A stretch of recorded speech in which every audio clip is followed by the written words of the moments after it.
Hi everyone, today I'm going to present about common pregnancy problems worldwide, and those would be diabetes, anemia, postpartum depression, and teen pregnancy. I'm going to start things off by talking about diabetes, which includes type 1, type 2, and gestational diabetes. Uh, Diabetes is basically a problem that is caused by the pancreas not being able to produce enough insulin or the body not being able to use insulin that's being produced, which leads to high blood glucose levels that causes a lot of different health problems. Later in this presentation, I'm going to talk about the consequences of type 2 diabetes and gestational diabetes in the context of pregnancy. Diabetes is a big problem worldwide. The global prevalence is 463 million, which is more people than the people currently living in the US. And the money spent each year to treat and prevent diabetes would be around $760 billion. Type 2 diabetes is a serious public health problem. It has negative consequences for both pregnant women and children alike. The pregnant women are at higher risk of developing preeclampsia, gestational hypertension, and to deliver through C-section.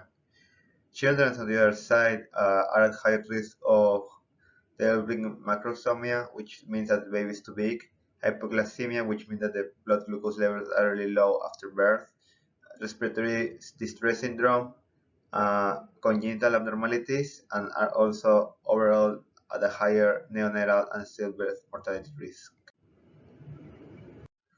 It is estimated that around 16% of women worldwide between the ages 20 and 49 are affected by one form of diabetes, but most cases are due to gestational diabetes, with around 84% representation. The consequences in pregnant women are pretty much similar to those mentioned in type 2 diabetes. Uh, in addition to developing or having the risk to develop type 2 diabetes between 5 to 10 years. Uh, the consequences in children are also milder than the consequences in type 2 diabetes, and it is mainly only associated with macrosomia and hypoglycemia. It is not a secret that diabetes in the US is on the rise. Actually, the US is the third country with the highest total prevalence of diabetes worldwide, with around 31 million people. The good news is that in terms of relative prevalence, it's not even in the top 10. The top 10 countries ranges between a prevalence of 20 to 30, which is way higher than the estimated 10% of the US. The US is also the country with the highest expenditure to prevent and treat diabetes, with around $294 billion a year.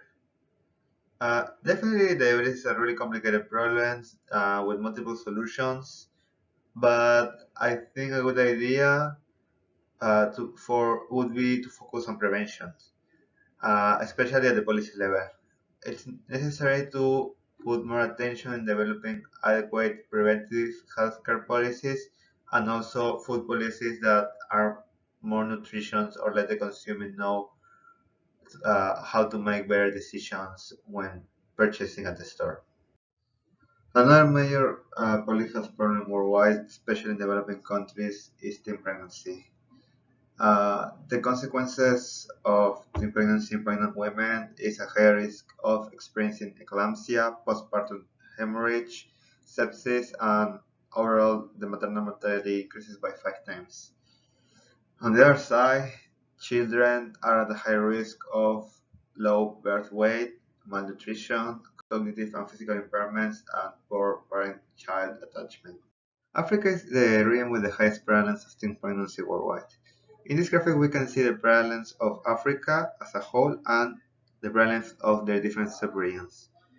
The prevalence of Africa as a whole is estimated to be 18.8% of total pregnancies are teen pregnancies, which is around 1 in 5 pregnancies is a teen pregnancy, which is really high.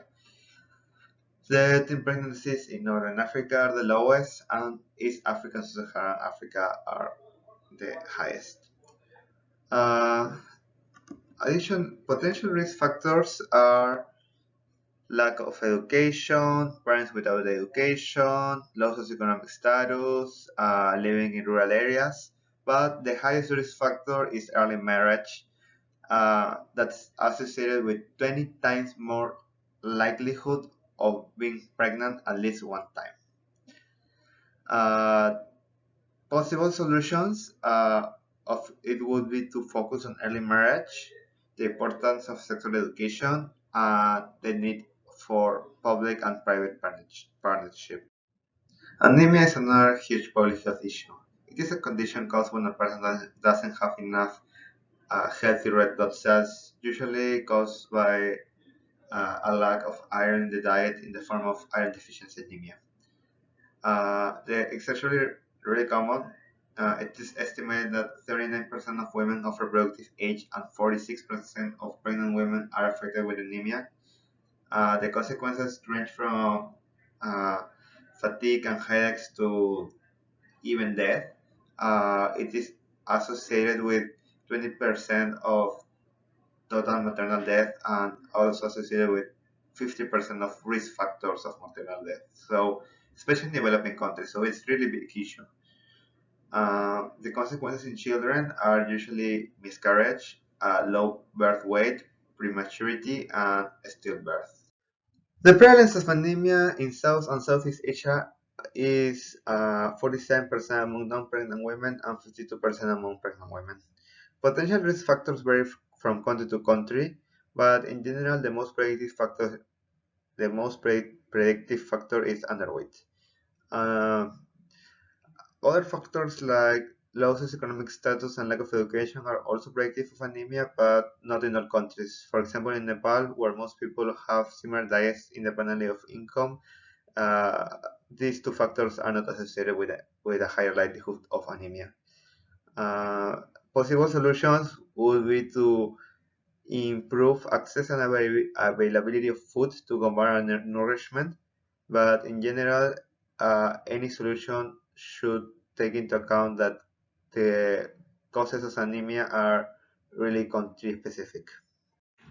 Postpartum depression is the last condition I'm going to talk in this presentation. It is characterized by a long-lasting and profound feeling of sadness that occurs between 1 year after delivery. The current prevalence is actually really difficult to estimate due to the lack of trained healthcare workers in developing countries and also to variation in the results of studies between countries. The consequences of children in children are also detrimental. It is associated with minor mental and motor uh, developmental delays in children that are 1 year old and 18 months old. It is also associated with children to become less sociable, have more behavioral problems, and to show high rates of insecurity. These are the references, and thank you.